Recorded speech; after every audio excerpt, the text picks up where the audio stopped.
Every single crop in this video, all 13 of them, grows better in a container than it does in your garden bed. Not the same, not comparable, measurably, provably, statistically better. And by the end of this video, you're going to have the university data to prove it. Now I know what that sounds like. Container gardening is what you do when you don't have space. It's the compromise, the backup plan for apartment dwellers and renters who don't have a real garden. That's the belief. And that belief is one of the most expensive mistakes in modern home food production. Because here's what the research actually shows. One crop on this list produces 40% more fruit in a container than it does in an open garden bed. Not because the container fixes a problem, but because root confinement literally triggers a biological shift in how the plant reproduces. Another one gets measurably hotter, higher Scoville ratings, more capsaicin, when grown in the right container setup. The chemistry of the fruit itself changes. And one of the fastest growing crops in this video achieves a 95% premium harvest rate in containers, compared to a 60% rejection rate when grown in the ground.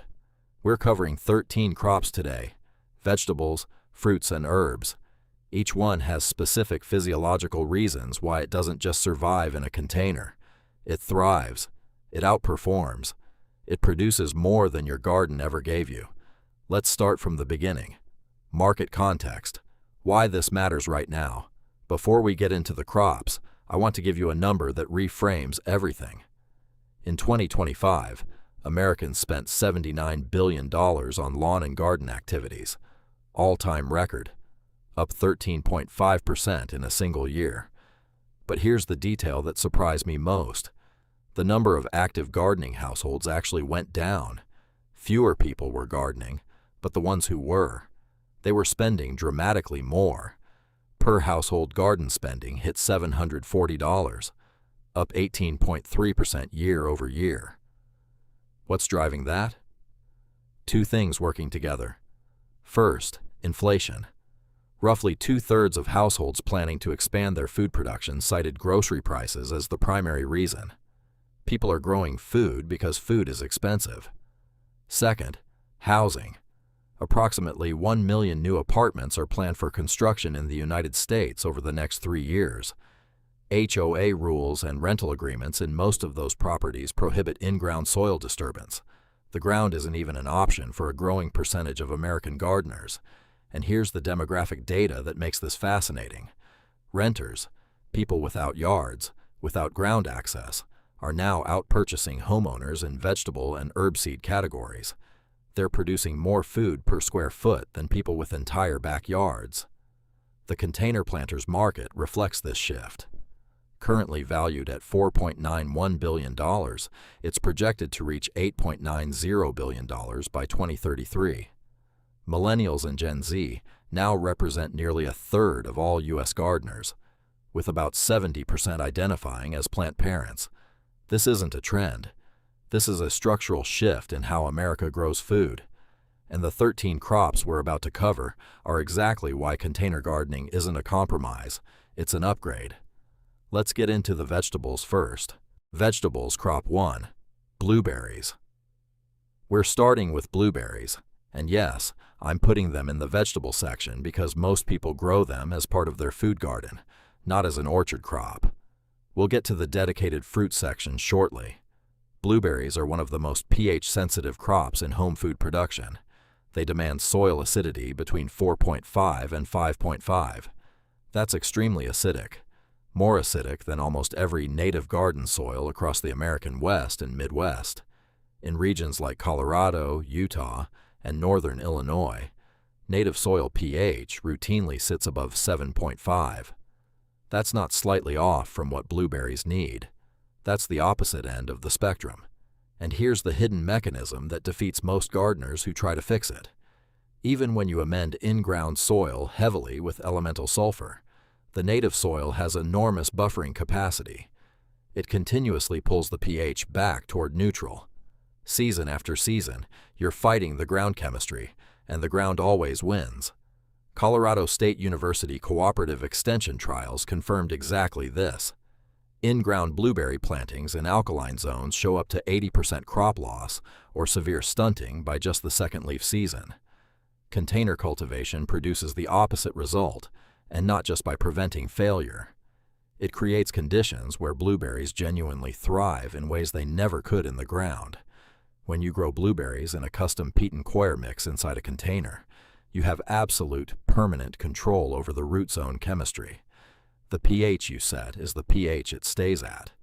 You can apply diluted organic acids, citric acid, diluted vinegar, directly to your irrigation water, maintaining that precise acidic microclimate without affecting any adjacent beds or groundwater.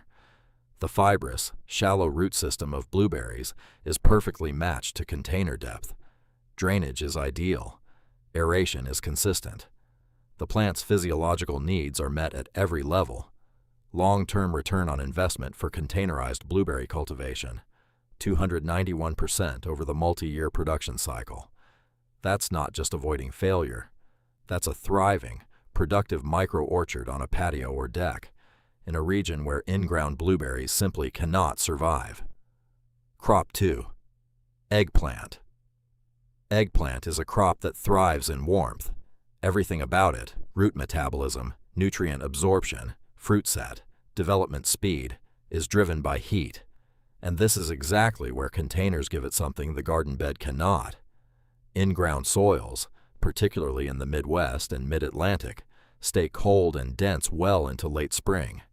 Root metabolism is suppressed. Nutrient uptake is slow. Fruit set is delayed. The plant is capable of so much more, but the soil temperature is holding it back. Dark containers placed on a sun-baked deck or patio warm up weeks faster than adjacent ground soil. That consistent warmth from the moment of planting stimulates rapid root development and accelerates the entire production timeline. Eggplants in containers hit their fruiting phase earlier, produce more consistently, and maintain peak photosynthetic efficiency throughout the season. Sterile soilless potting mix also eliminates exposure to verticillium wilt, a soil-borne fungal pathogen widespread in older home garden beds across the humid East and Midwest. In-ground eggplants in affected soils can experience complete crop failure. Container eggplants in clean potting mix, 0 infection rate, season after season. University of Wisconsin and Washington State University. Extension research both document this. The combination of superior thermal performance and complete pathogen isolation allows containerized eggplants to express their full genetic yield potential, something in-ground plantings in problematic soils rarely achieve. Elevation of the container on a deck surface also keeps foliage further from flea beetles that overwinter in native soil, reducing early season foliar damage and keeping the plant focused on productive growth from day one. Crop 3. Zucchini and summer squash. Zucchini is already one of the most productive vegetables in the home garden, 3 to 10 pounds per plant, an ROI of over 400% on seed cost. Most gardeners who grow it in the ground are happy with the results. But here's what container succession planting unlocks that the ground simply cannot offer. The squash vine borer, a clearwing moth whose larvae destroy zucchini from the inside out, overwinters as a pupa in the native soil directly beneath the previous year's host plants. That means your in-ground garden bed is already preloaded with next year's pest population every single autumn. When you establish a succession planting of zucchini in a container filled with clean potting mix in early July, after the adult borer has completed its life cycle, you get 2 compounding advantages simultaneously.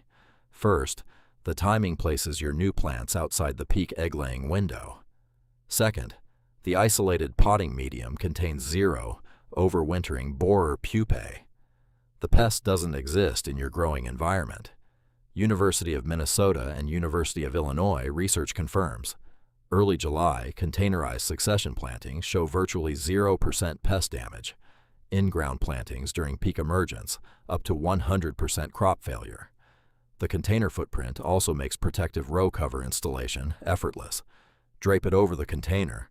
Secure the edges. Your plants are fully protected.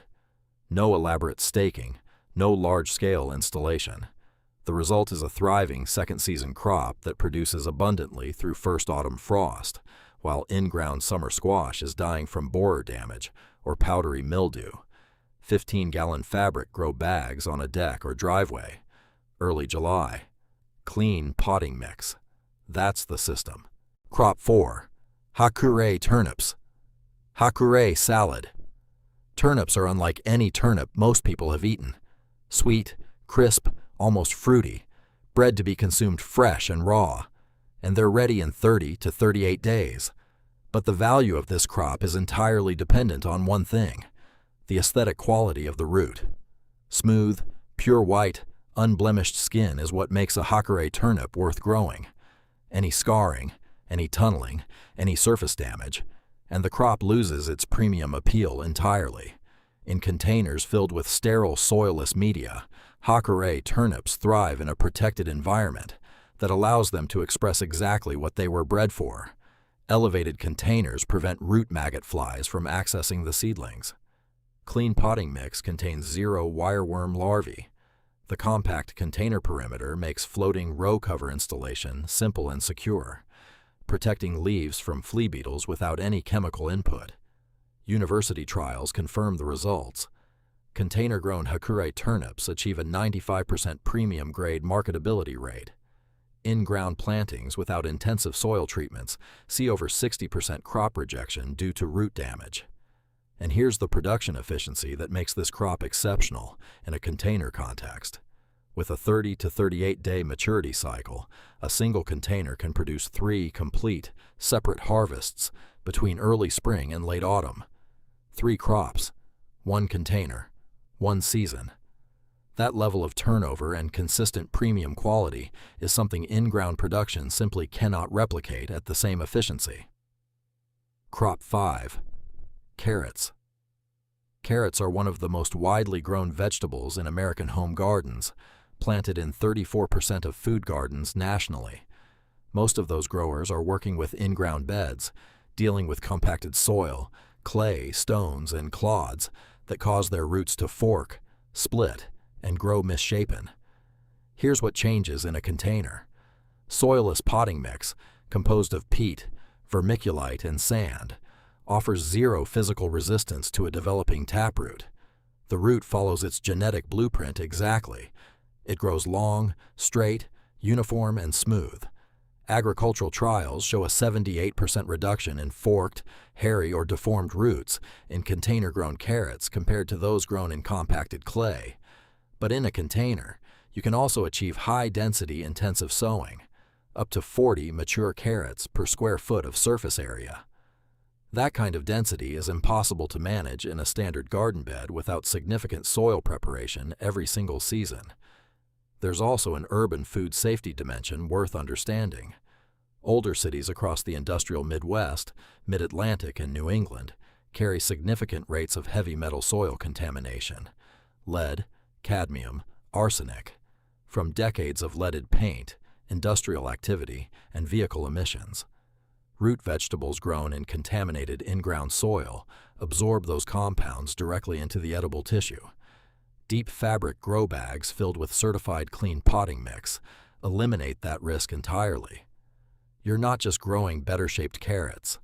You're growing carrots that are safe to eat in an environment where the ground cannot be trusted. Harvest is effortless. Tip the container, slide out the root ball, every carrot intact and undamaged. Crop 6. Bush sweet potatoes. Sweet potatoes are a remarkably productive crop, but most home gardeners who grow them in the ground never see their full potential because the plant's natural growth habit works against yield quality. Every node on a sweet potato vine that contacts soil will root, and every rooted node produces its own cluster of small tubers. In an open in-ground bed, the vine spreads widely, distributes its starch storage across dozens of rooting points, and produces up to 50% thin, fingerling-sized tubers that are too small for practical culinary use. Fabric grow bags solve this through air pruning. When roots reach the breathable walls of a fabric container, they are naturally terminated by air exposure, rather than circling and becoming root-bound. This continuous air pruning process stimulates constant development of fine, fibrous root growth, and concentrates all starch storage into a tight, central cluster of large, uniform, premium-grade tubers. Clemson Cooperative Extension data shows compact cultivars like Bush Puerto Rico or Covington in a 10-gallon fabric container routinely yield 2 to 4 pounds of number 1 grade tubers in 90 to 110 days. Same genetics, same variety. In the ground, up to 50% waste tubers. In a fabric bag, concentrated, uniform, harvestable yield, every time. Harvest is equally superior. Tip the container, slide out the root ball. Every tuber is right there, undamaged, clean, and intact. No garden fork. No risk of slicing through the thin-skinned roots. We've covered 6 vegetables. Every one of them thrives in containers for a specific, documented physiological reason. But the next section, the fruits, is where the data gets genuinely surprising. Because one of these plants produces more fruit specifically because its roots are under stress, and another achieves harvests in climates where it would simply never survive in the ground. Let's get into it. Fruits crop. 7. Blueberries. As fruit producers. We touched on blueberries earlier in the context of pH and soil chemistry, but I want to expand on them here as a fruiting plant because the long-term production picture is remarkable. Containerized blueberry bushes, when established in optimal acidic media, are not annual crops. They are multi-year fruiting shrubs that increase in production capacity every season. A mature containerized blueberry bush in a large, self-watering container, properly acidified, properly fed, delivers consistent harvests year after year, with 0 soil pH battle, 0 alkalinity drift, 0 competition from adjacent garden chemistry. The 291% long-term ROI figure I mentioned earlier compounds over that multi-year period. Initial investment in the container, the peat-coir medium, and the plant itself pays back significantly as the bush matures and production increases. Suburban homeowners in Colorado, Utah, and northern Illinois are running what are essentially micro-orchards on concrete patios, multiple large containers, multiple varieties for cross-pollination, producing quarts of fresh blueberries per season in regions where in-ground cultivation is agronomically impossible. That's the container fruit orchard concept. Completely achievable, completely productive, and not possible any other way in alkaline soil regions. Crop 8. Strawberries. Strawberries are the most satisfying container fruit crop available to a home grower, and the elevation advantage they receive in hanging baskets, vertical towers, and window boxes is one of the most elegant solutions in all of horticultural practice. Here's the fundamental challenge with in-ground strawberries. The fruit hangs down and rests against damp soil mulch. Moisture sits on the berries after rain. Air circulation is poor at ground level. Slugs and snails move through the same damp environment. Botrytis fruit rot, gray mold, thrives in exactly these conditions. North Carolina State University Extension highlights suspended container cultivation as the most effective way to address all of these simultaneously, not by treating the symptoms, but by removing the conditions entirely. When strawberries cascade over the sides of a hanging planter or vertical tower, the fruit hangs freely in open air. After rain, berries dry within minutes. There is no soil contact. Slugs cannot reach them. Air circulates freely through the foliage and fruit clusters. Horticultural trials show suspended container strawberry systems achieve up to 75% reduction in slug damage and 50% decrease in botrytis rot compared to traditional in-ground straw-mulched rows. And because the containers are fully portable, you optimize the growing environment at every stage. Full sun during cool spring to maximize early flowering and fruit set, then light afternoon shade during peak summer heat to prevent fruit desiccation and heat stress. Day-neutral and alpine varieties in self-watering hanging baskets produce continuous flushes of fruit from late spring through early autumn. That's the thriving container strawberry system. Cleaner fruit, higher quality, longer season, dramatically less loss. Crop 9. Dwarf figs.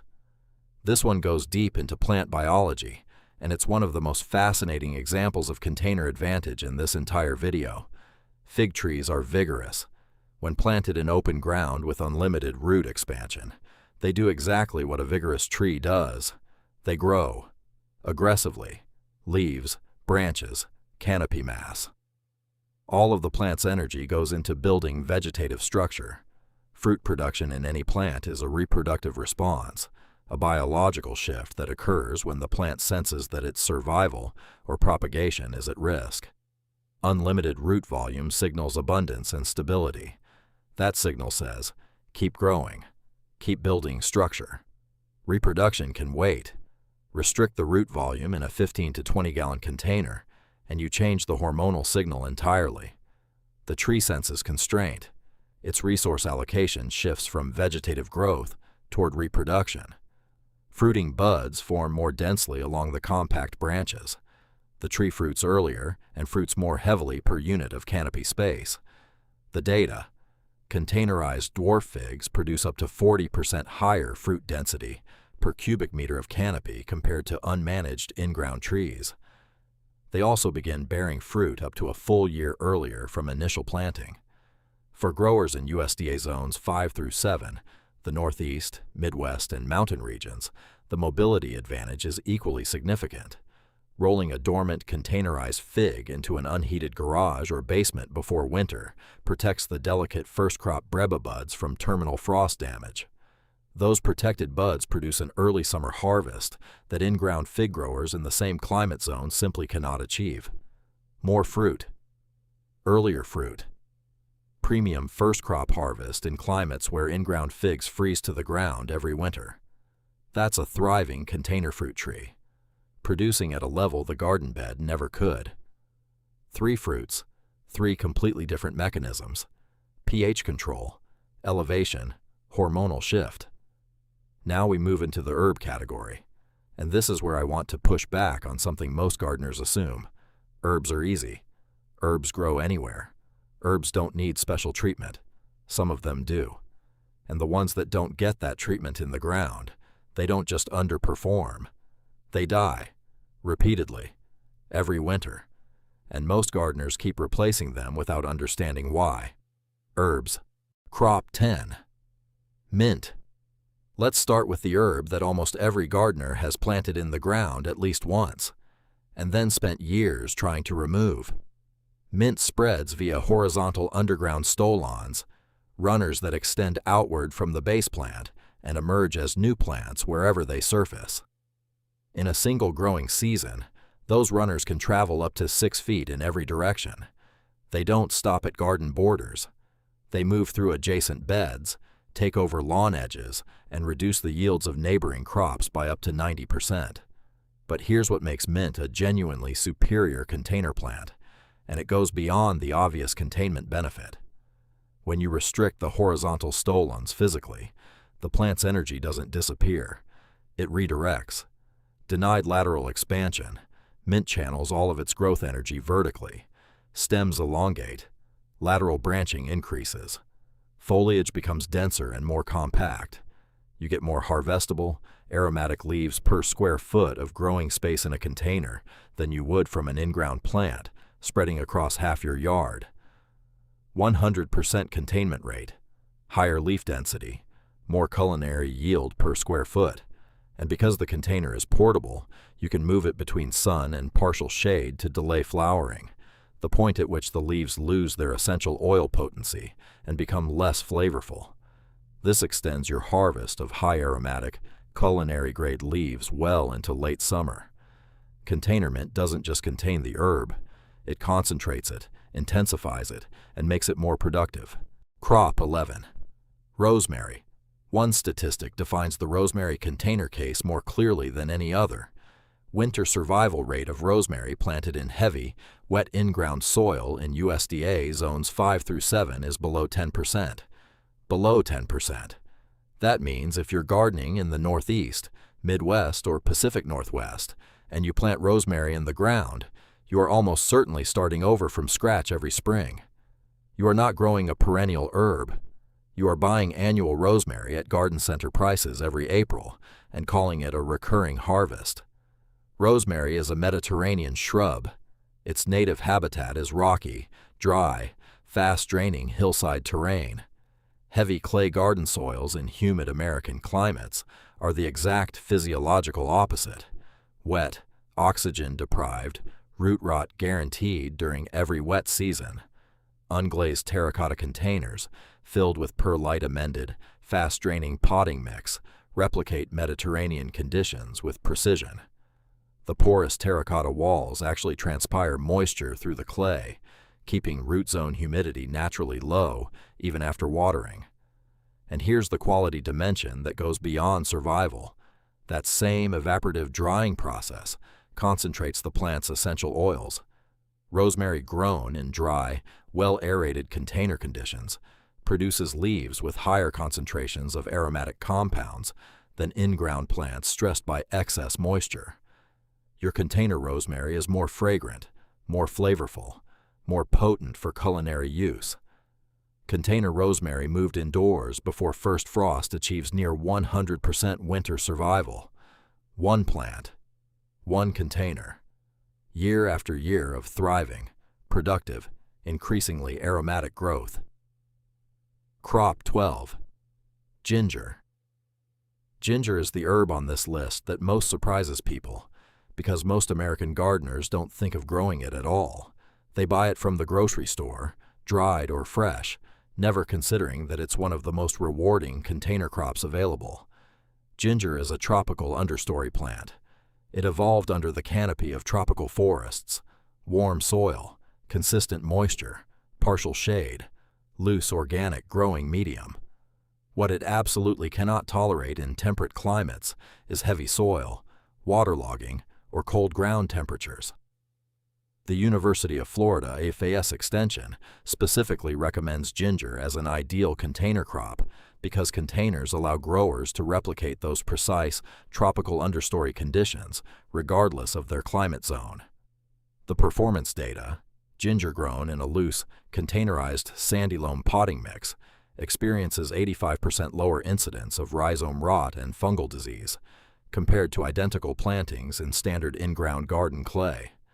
But the hidden advantages go further than disease reduction. First, portability for overwintering. In northern states, New York, Wisconsin, Minnesota, containerized ginger grows on the patio through summer, then moves indoors as temperatures drop. The plant continues growing through winter. No dormancy, no storage, no replanting in spring. Year-round production from a single rhizome. Second, harvest quality. Digging ginger from compacted garden soil risks slicing the rhizomes with a fork or spade, damaging the crop you've spent months growing. Container ginger is harvested by tipping the pot over. The loose root ball slides out intact. Every rhizome clean, whole and undamaged. Fresh homegrown ginger has a flavor profile dramatically different from dried grocery store ginger. Bright, aromatic, almost floral. And in a container, it's accessible to any gardener, in any climate, in any amount of space. Crop 13. Culinary thyme. The final herb on this list is the one most gardeners assume is indestructible. Small, woody, drought-tolerant, Mediterranean. Thyme should grow anywhere with minimal care. In clay-heavy or humid in-ground conditions, it routinely dies. And most gardeners replace it without understanding why. Like rosemary, thyme evolved in dry, rocky Mediterranean terrain. Its roots are adapted to experience genuine dry periods between moisture events. In humid eastern and southern U.S. climates, in-ground clay soils hold moisture for days after rain. The root zone stays saturated. Fungal root rot sets in at the crown. The plant collapses. University extension trials confirm thyme in fast-draining container mixes shows a 60% reduction in root rot mortality compared to in-ground plantings during wet summer seasons. But here's the quality advantage that goes beyond survival, and this is the detail that changes how you think about container thyme permanently. Thyme's essential culinary oils, thymol and carvacrol, the compounds responsible for its flavor and aroma, are most highly concentrated when the plant experiences slight nutrient and moisture stress. Rich garden soils with excess nitrogen dilute these oils. Consistently moist in-ground conditions reduce their concentration. The herb grows lush but tastes mild. Porous terracotta containers with fast-draining, low-nutrient potting mix create exactly the slight stress conditions that intensify those oils. Your container time is drier between waterings, lower in nitrogen, and more physiologically stressed, which translates directly into more flavorful, more aromatic, more potent leaves than in-ground time can produce. Position the container against a south-facing brick wall or heat-retaining concrete surface. The radiated warmth extends the growing season and drives essential oil synthesis even further. Container time doesn't just survive better, it tastes better. That's what thriving looks like. 13 crops, 3 categories: vegetables, fruits, and herbs. Every single one thriving in containers for a documented physiological reason. Now I want to bring this all together, because there's a pattern running through all 13 of these crops that tells you something important about how to approach your entire growing system going forward. Let me pull back and show you the pattern. Across all 13 crops, the container advantage came from one of 5 core mechanisms, and understanding these mechanisms means you can apply this thinking to crops we didn't even cover today. Mechanism 1: root zone chemistry control. Blueberries thrive in containers because you control the pH permanently. In the ground, the soil fights you. In a container, you win. Mechanism 2: thermal performance.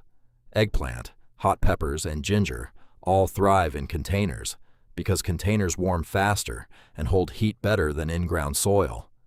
Warmth drives root metabolism, fruit development, and essential compound synthesis in all 3 crops. Mechanism 3: pathogen and pest isolation. Eggplant, Hakurei turnips, carrots, and zucchini all thrive in sterile container media because the pathogens and pests that destroy them in native soil simply don't exist in a clean potting mix. Mechanism 4: elevation and airflow. Strawberries thrive in suspended containers because elevation removes them from every ground-level threat: moisture, slugs, fungal spores, simultaneously. Mechanism 5: physiological stress and confinement. Dwarf figs produce 40% more fruit because root confinement triggers reproductive hormonal shifts. Bush sweet potatoes produce uniform, premium tubers because air pruning concentrates starch storage. Mint produces denser, more aromatic foliage because stolen confinement redirects growth energy vertically. Thyme and rosemary produce more potent essential oils because container conditions replicate the precise stress of their native Mediterranean habitat. These aren't workarounds. These are optimized growing systems, backed by Colorado State, Texas A&M, Cornell, Clemson, UF/IFAS, NC State, University of Wisconsin, Washington State University, and more. But here's the question this video didn't answer, and it's the one that determines whether any of this actually works for you. What specific container, what specific potting mix, and what exact setup does each of these 13 crops need to hit those performance numbers? Because a blueberry in a standard plastic pot with generic potting soil doesn't achieve 291% ROI. A hot pepper in a light-colored container doesn't ripen 30% faster or produce higher Scoville ratings. A fig in a shallow container doesn't trigger the hormonal fruit density shift. The system has to match the crop. Container size, material, drainage setup, potting medium composition, placement, all of it matters specifically for each of these 13 plants. The next video covers exactly that. Container by container, crop by crop, the precise specifications so you can actually execute on everything this video laid out. That video is on your screen right now. Because knowing which crops to grow in containers is only half the equation. The other half is setting them up correctly from day one.